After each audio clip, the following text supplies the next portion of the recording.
어떤 사람들이 성전을 가리켜 그 아름다운 돌과 헌물로 꾸민 것을 말하매 예수께서 이르시되 너희 보는 이것들이 날이 이르면 돌 하나도 돌 위에 남지 않고 다 무너뜨려지리라.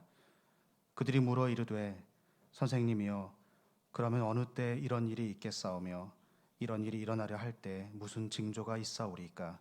이르시되 미혹을 받지 않도록 주의하라. 많은 사람이 내 이름으로 와서 이르되 내가 그라 하며 때가 가까이 왔다 하겠으나 그들을 따르지 말라. 난리와 소요의 소문을 들을 때 두려워하지 말라. 이 일이 먼저 있어야 하되 끝은 곧 되지 아니하리라.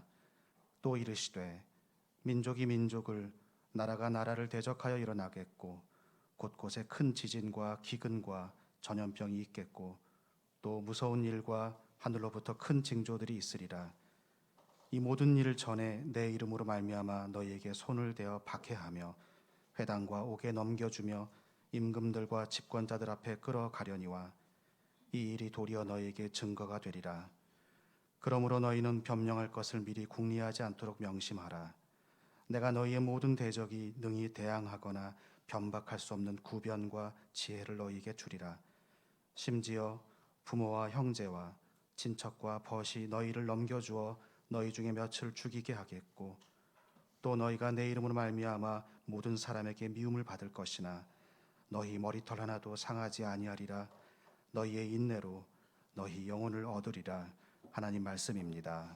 아멘.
사람들은 자기 그림자를 지니고 삽니다.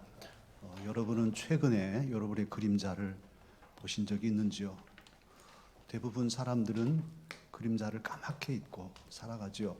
어린 날은 그림자 놀이도 하고 그랬지만 이제 살아가면서 바쁘고 해야 할 일들은 많고 그러다 보면 그림자란 곁에 있는지조차 모르고 달려가기만 합니다. 그러나 그림자는 우리의 삶에 때려야 뗄 수 없이 아주 끈질기게 달라붙어서 우리의 일생을 함께합니다. 죽어야 그림자가 사라집니다. 그렇다면 저와 여러분의 삶에 강하게 붙어있는 이 그림자는 어떤 상징일까요? 또 우리가 어떤 상징으로 받아들일 때 유익할까요? 그림자는 사실 우리의 빛을 받는 쪽 반대에 있는 우리의 어두움, 또 부정적인 것이죠. 그림자는 죽음이라고 할 수 있습니다. 빛을 받고 살아가지만 돌아보면 죽음이 항상 우리 곁에 있습니다. 저와 여러분 마찬가지입니다. 살아있지만 한순간순간이 삶의 연장이면서도 또한 죽음이 따라오고 있는 순간들이 이어지고 있죠. 그림자를 기억하는 사람, 자신의 정말 개인의 마지막을 생각하며 사는 사람은 허투루 살지 않습니다. 물론 흥청망청 인생을 망쳐버리는 사람도 있겠지만 반듯한 사람들, 하나님을 아는 사람들은 한 번뿐인 삶을 소홀히 살려 하지 않습니다. 그러기에 그림자를 돌아보는 것은 매우 유익합니다. 제가 오늘 칼럼에 시도 썼습니다만 그런 사람은 삶을 사명으로, 감사로 사명으로 꽃피워내며 살게 됩니다. 오늘 본문 말씀은 예수님께서 화려한 성전의 그림자, 예루살렘 성전은 헤롯이 지은 사실 솔로몬보다 더 크게 지금 40여 년이 넘는 기간 동안에 예수님 당시에도 아직 완성되지 않은 그런 성전이었습니다. 화려한 성전에 대해서 말할 때 예수님은 그 성전의 그림자, 성전 돌이 무너져서 돌 위에 돌 하나도 남지 않는 그런 마지막을 말씀하십니다. 그럼 예수님은 화려한 성전을 저주하신 분인가? 예배당 잘 지으면 저주하시나? 그렇지 않습니다. 주님은 그 화려한 성전에 드나드셨고 3년 공생의 기간에 그 성전을 정결케 하시는데 분노하시기까지 정결함에 힘쓰셨습니다. 그리고도 말씀하시기를 내 집은 만민의 기도하는 집이다. 이 집은 내 집이고 물론 예언서를 이용한 말씀이시지만 이 성전은 내 집이다. 그리고 내 집은 기도하는 집이다. 말씀하시기까지 하셨습니다. 그런데도 오늘 주님은 마지막 성전이 무너지는 때를 말씀하고 계십니다. 하나님의 집인, 하나님의 거처인 성전이 무너진다면 다른 것들은 어떻겠습니까? 세상의 모든 쌓아놓은 것들은 말할 것도 없이 다 무너지는 것이죠. 그래서 오늘 본문의 그 마지막은 성전이 무너진다는 의미는 이스라엘 민족의 멸망, AD 70년에 티투스 장군에 의해서 예루살렘 성전이 파괴되는 그 예언과 함께 온 인류의 종말, 태말 말씀을 이중시제로 예언하고 계십니다. 오늘 주님이 그렇게 말씀하실 때 사람들은 물었습니다. 언제 이 일이 일어날까요? 둘째, 이 일이 일어날 때 징조는 무엇일까요? 예수님께서는 때와 징조에 대해서 강조하지 않습니다. 사실 징조란 현상이죠. 어떤 주변에 일어나는 현상. 근데 현상을 바라보고 가는 사람은 물에 빠져듭니다. 베드로가 파도와 바람을 보다가 물에 빠진 것처럼 현상을 보는 것이 아니라 우리 그리스도인은 주님을 바라보면서 가야 합니다. 풍랑이 일수록 그렇습니다. 그래서 오늘 주님께서는 이 마지막을 생각하는 사람 또는 어렵고 힘든 마지막 때를 살아가는 사람, 개인적이든 또 전체적이든 그 사람에게 어떻게 살 것인가 하는 말씀을 주고 계십니다. 그 첫 번째는 오늘 8절에 있는 말씀, 미혹받지 않도록 주의하라, 그렇게 말씀하십니다. 세상적으로 또는 개인적으로 여러 가지 미혹이 있습니다. 세상이 어지러울수록 난세에 꼭 사람들을 미혹하는 이들이 드러나지요. 미혹은 사람이 합니다. 하나님도 사람을 택해서 일하시지만 마귀도 사람을 통해서 일합니다. 그래서 결국 언제 어디서나 사람이 꼭 문제를 일으키죠. 오늘 16절인가요? 16절에 보면 심지어 부모, 형제, 친척과 벗이 우리를 넘겨주는, 죽음의 자리에 넘겨주는 그런 어려움도 당할 수 있다, 주님은 말씀하십니다. 영적인 삶은 더 그렇습니다. 예수님의 이름으로 오는 이들이 우리를 유혹해서 예수님에 대한 초점을 흐리게 만드는 이런 일들이 있습니다. 신천지나 목구원파나 우리들의 주변에 널려 있죠. 결국 예수님의 이름으로 말하는데 결국 그 한 사람에게 집중케 하는 그런 것이죠. 사랑하는 강사가족 여러분, 저와 여러분의 신앙은 주님 안에서 성령으로 자유함을 얻었습니다. 그 어떤 사람도 우리를 얽어매지 못합니다. 심지어는 여러분의 담임 목사도 여러분을 얽어매는 사람이어서는 안 됩니다. 여러분이 그렇게 신앙생활을 해서는 안 됩니다. 자유하면서도 영적인 지도자로 여러분이 사랑해 주시고 존경해 주신 것은 감사하지만 제가 여러분의 삶을 장악하고 지배한다면 그건 옳지 않습니다. 우리는 오직 주님께만 지배를 받는 주님의 사람들입니다. 그래서 사람에게 휘둘리지 않는, 어렵기 때문에 사람의 미혹에 빠지지 않고 그들을 따르지 않는 삶을 살라, 주님은 말씀하십니다. 두 번째, 난리와 재해와 전쟁과 질병 등 이러한 재난들을 두려워하지 마라, 그렇게 9절에 말씀하십니다.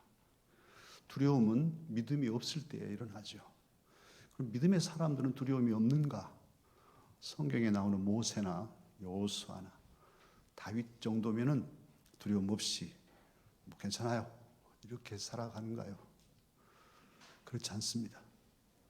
그 위대한 믿음의 용사들도 두려웠습니다. 여호수아, 가나안을 정복해 가야 되는데 두려웠습니다. 두려워하지 마라, 하나님 말씀하십니다. 모세, 하나님 두려워하지 마라. 두려워하지 마라고 성경에 보면 곳곳에 말씀이 있습니다. 왜냐하면 그들도 사람이어서 믿음을 가졌지만 믿음이 약해지면 또 두렵기 때문입니다. 저는 두렵습니다. 여러분의 담임 목사도 두렵습니다. 1부, 2부, 3부 지금도 두려움 속에서 설교를 하고 있습니다. 우리는 두려운 존재, 약하니까요. 한순간에 무너질 수밖에 없는 약한 존재이니까 두렵습니다. 진짜 더 두려운 것은 기도해도 하나님 응답이 없을 때입니다. 하나님 도와주십시오. 꼭 필요합니다. 하나님 불쌍히 여겨주십시오. 주님 아니면 살 수 없습니다. 간절하게 기도했는데 응답이 없습니다. 아무 말씀도 없습니다. 눈에 불이 번쩍한 것도 없습니다. 꿈자리에도 꿈이라도 나타나 주시면 힘이 되련만 꿈도 사납습니다. 그럴 때 나의 기도가 응답되지 않을 때 하나님은 나를 버리셨나? 심지어는 하나님 안 계시나? 이런 두려움 속에 끝까지 가게 됩니다. 그게 제일 염려입니다. 지난 한 주간 저는 지난 주일 저녁 정말 잘 나가고 있었죠. 퍽 쓰러지게 되고 한 주간을 지금 고통 속에 있습니다. 하나님과 면벽하고 있습니다. 나를 자성하고 또 간구하고 오늘도 하나님의 어제 밤새 고민하면서 오늘 예배에 나갈 수 있나 하면서 오늘 믿음으로 나왔는데 어렵습니다. 그래서 두렵습니다. 두렵습니다. 그런데요, 그렇게 하면서 얻어진 깨달음이 있습니다. 아무 말씀도 없으신 주님, 이걸 저는 젊은 날은 절대 침묵이라고 이름을 붙였는데요. 캄캄한 침묵. 하나님 불러도 아무 말씀도 없으시는 그 절대 침묵 앞에 섰는데요. 거기서 깨달아진 게 있어요. 하나님은 말씀하고 있지 않으신, 그러니까 말하자면 응답하지 않으시는 하나님이 아니셨어요. 하나님은 이미 많은 말씀으로 저와 여러분에게 풍성하게 말씀하고 계셨습니다. 그 말씀이 바로 성경 66권입니다. 이 말씀이 다 하나님이 우리에게 준 위로요, 응답이요, 하나님의 선물입니다. 그런데 우리는 믿지 못했습니다. 하나님의 말씀을 듣고 믿고 품으면 그 말씀이 곧 오늘 지금 여기서 내게 응답하신 하나님의 음성입니다. 하나님의 말씀입니다. 그 말씀을 붙잡고 바들거리면서도 또 두려워질 때 또 말씀 붙잡고 일어나서 가야 합니다. 그럴 때 하나님의 말씀은 살았고 운동력이 있고 결국 우리를 승리하게 하여 주실 것입니다. 또한 하나님의 응답을 받는 중요한 것이요, 성도들입니다. 하나님께서 사람을 통해 역사하시죠. 하나님 응답 없네, 그렇지 않아요. 내 가까이 있는 아내가, 또 자녀들이, 또 우리 강서 장로님들이, 권사님, 집사님들이 주시는 그 사랑, 기도, 눈빛만 봐도 눈물이 핑 도는 그런 은혜들이 하나님이 저 같으면 저에게 주시는 위로요, 응답입니다. 그래서 목장이 필요하고 남선교전, 안수입사회, 권사회 필요합니다. 서로 의지하고 살다가 어려울 때 주님의 사람으로서 손을 꼭 한 번만 잡아줘도 그것이 큰 힘이 되고 위에서 기도해 줄 때 하나님의 응답이 됩니다. 하나님은 그렇게 우리가 살게 하셨습니다. 고난과 어려움, 시련을 당할 때, 난리를 당할 때, 특히 질병, 이건 너무너무 무섭습니다. 지금 우리 이경돈 집사님 검은 얼굴로 저기 계시잖아요. 얼마나 사실까요? 6개월 인생이 지금 늘어나서 1년, 2년 지나시는데 결국은 언젠가는 떠나시게 되겠죠. 오늘 아침에 우리 김만식 장로님 통해서 들은 소식은 우리 김윤식 집사님 오늘 새벽에 쓰러지다시피 고혈압으로 그래서 메디힐 갔다가 또 세브란스에 지금 가셨다고 듣고 지금 강단에 올라왔습니다. 허추로 집사님 지난주 중에 일터에서 입장에서 뇌출혈로 쓰러져서 지금도 중환자실에서 회복실에 있습니다. 말도 아직 다 의식은 있지만 말이 어둔하다고 합니다. 전미라 집사님 일부 예배드리고 갔습니다. 이런 현상입니다. 이게 우리들의 주변에 있는 것이고 정말 더 문제는 이게 무서운 병이 있을 때 문제죠. 그런데 이런 위기를 당하면 사람들은 반응합니다. 크게는 두 가지로 반응할 수 있어요. 절망하고 원망하고 불평하고 그 시간들을 아주 고통 속에서 보내버릴 수 있죠. 주님께서는 저와 여러분이 그렇게 살기를 원치 않으십니다. 그러기에 두려워하지 마라. 질병이 두려움이지만 암이 얼마나 무섭습니까? 그러나 너는 하나님의 사람이라면 두려워하지 마라. 오늘 주님 그렇게 말씀하십니다. 하나님 말씀 붙잡고 당당하게 설령 한 달 후에 죽는다 할지라도, 아니 내일 죽는다고 할지라도, 아니면 지금 죽는다 할지라도 부활하신 주님을 믿고 죽음을 뚫고 승리하는 저와 여러분이 되기를 주님은 원하십니다. 제가 칼럼에 한 주간 묵상하면서 다시 피어나리 그런 시를 썼습니다. 죽음을 넘어설 때는 그것이 끝이 아니라 저와 여러분에게는 영원한 새 아침이 기다리고 있을 것입니다. 이건 우리들의 믿음이고 많은 신앙 선배들이 순교하면서 지켜온 보배로운 신앙입니다. 이 신앙을 가지고 두렵지만 자녀들 문제, 직장 또 사업 문제, 건강 문제, 나라의 문제, 전쟁의 문제, 여러 가지 것들이 우리를 어지럽게 하고 두렵게 할수록 오늘 말씀 두려워하지 마라 하는 이 말씀 붙잡고 하나님의 말씀 품고 당당하게 그리스도인으로서 참으로 의연하게 맞서서 뚫고 가는 믿음의 용사들이 되십시다.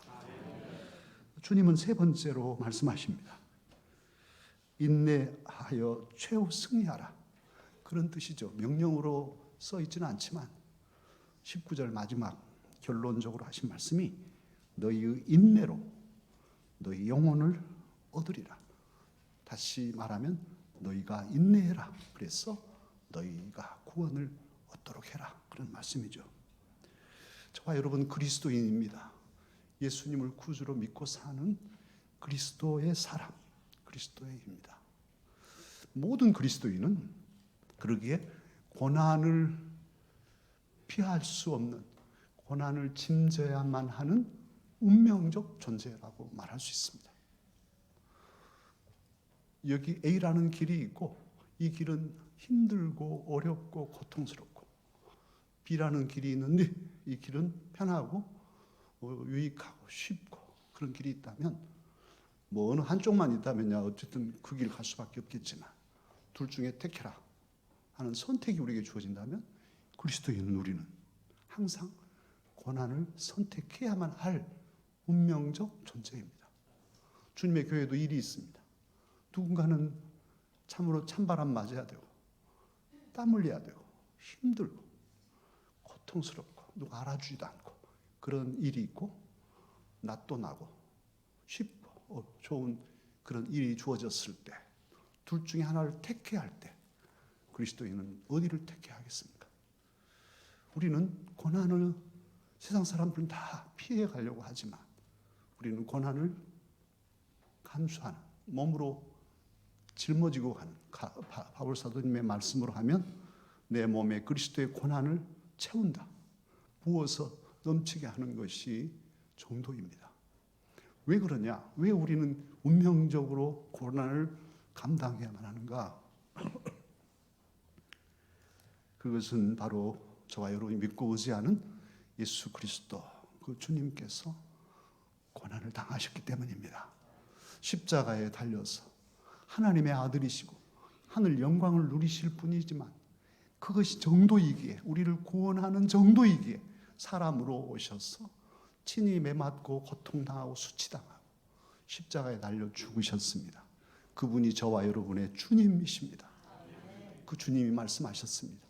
누구든지 나를 따라오려거든, 다시 말하면 누구든지 내 제자가 되고 누구든지 그리스도인으로 살려면 자신을 부인하고 자기 십자가를 지고 나를 따를 것이니라. 주님이 말씀하셨기 때문에 우리는 고난을 운명으로 감당하고 가야 합니다. 그런데 그렇기 때문에 오늘 본문에도 나옵니다마는 예수님 이름 때문에, 예수님으로 말미암아, 나로 말미암아, 그렇게 주님 말씀하시죠.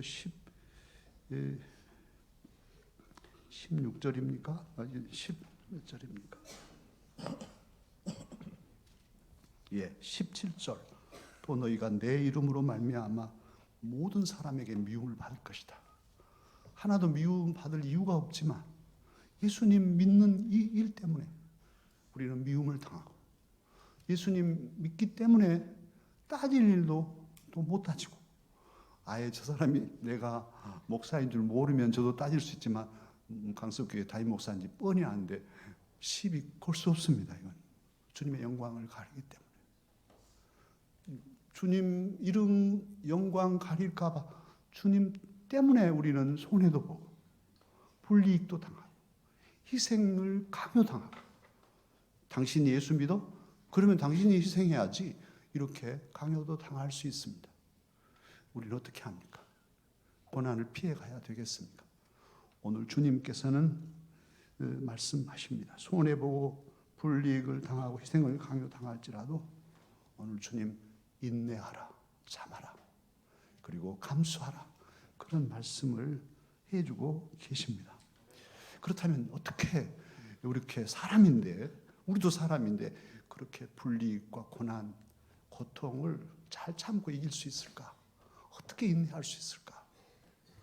주님의 교회에 어려운 일이 있는데 어떻게 그 일을, 나도 몸도 약하고 나도 바쁜데 어떻게 내가 감당할 수 있을까? 그걸 감당할 수 있는 비결은 주님에게 있습니다. 우리 주님의 은혜와 주님의 사랑을 아느니라면, 주님이 부족한 나를 위해서 해주신 그 은혜를 아는 사람이라면, 그래요 주님, 제가요 아무도 하지 않는 그 일 제가 하겠습니다. 주님 사랑하니 주님 제가 그 일을 하겠습니다. 그렇게 감당할 수 있어요. 원망 없이, 불평 없이 할 수 있습니다. 주님의 은혜를 아는 사람은 그렇게 자기의 삶이 사명인 거예요. 그것도 감사로 꽃피어낼 사명입니다. 주님은 저와 여러분이 그렇게 살기를 원하십니다. 주님의 은혜, 그래서 십자가에 초점 맞추고 원망이 나오거나 또는 불평스러워지려고 한다면 우리 주님의 십자가에 초점을 맞춰보면 참으로 우리는 모든 걸 드려도 갚을 수 없는 놀라운 은혜와 사랑을 받았기에 감당하게 될 것입니다. 또한 우리가 이 고난을 짐지며 인내할 수 있는 비결은 성령님이십니다. 성령의 9가지 열매 중에 가운데 있는 사랑과 희락과 화평과 그 다음이 뭡니까? 오래 참, 또 자비양선 충성 온유, 맨 마지막에 절제, 이런 것들은 참는 것이죠. 견디는 거. 그 오래 참음과 절제는 성령의 열매입니다. 주님께서는 우리에게 성령님을 보내셨습니다. 그러기에 잘 안 참아지고 원망이 나오고 억울하고 힘들 때, 아니 그렇게 가까운 내 친족이 나를 배신해, 그렇게 막 분노가 나올 때 우리는 성령님을 의지합니다. 성령님 내 마음 다스려 주셔서 주님 사랑으로 사랑하게 해주십시오. 그렇게 성령님을 의지할 때 성령님께서 도우시면 오래 참는 인내의 열매를 맺게 하여 주실 것입니다. 오늘 저와 여러분도 개인의 남은 삶, 내 삶이 언제 마무리될까? 내년에는 어떤 일이 있을까? 알고 싶습니다. 세상의 종말은 언제일까? 알고 싶죠. 그러나 주님은 때와 징조에 초점 맞추지 않으시고 사랑은 강사룩들아 말씀하시면서 사람 유혹에 빠지지 마라. 그리고 고난과 시련과 질고와 재난 속에서도 두려워하지 마라. 그리고 끝까지 인내하여 승리하라 말씀하십니다. 기도하겠습니다. 아버지 감사합니다.